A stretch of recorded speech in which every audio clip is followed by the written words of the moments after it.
Mga kapasyon, magandang araw. Huwag galoing manood, pag-subscribe sa aking YouTube channel.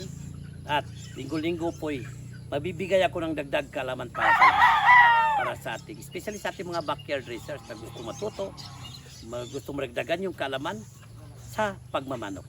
Maraming salamat. Kita-kits tayo, mga kapasyon.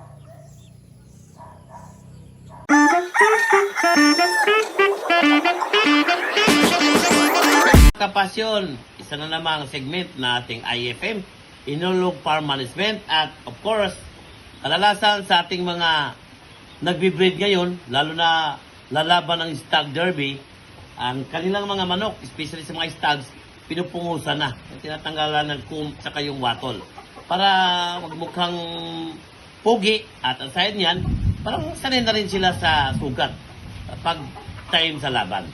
Ito, sa ganito, simple lang ang gagawin natin. Of course, kahapon, binibigyan na namin to ng Ganador Max, isang tableta, para iron at minerals para hindi ganong dumugo. Pag dumuguman, at least mayroon silang iron na supplement para mabilis ang replacement sa mga nawawalang dugo. At saka, ito, ngayong araw na to, binawasan na namin, tinanggalan namin ng tubig, saka wala pa mo ng kain, para pag pumungos, hindi madugo. No? At saka, of course, after sa pungos, kailangan natin magbigay ng Romoxtil. No? Mayroon tayong Romoxtil, isang tablita, para mabilis ang paghilom ng mga sugat.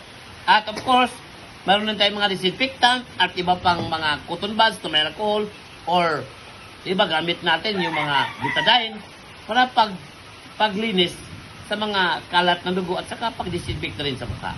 No? Isa yan sa mga tips na bibigyan natin this linggo, mga kapasyon.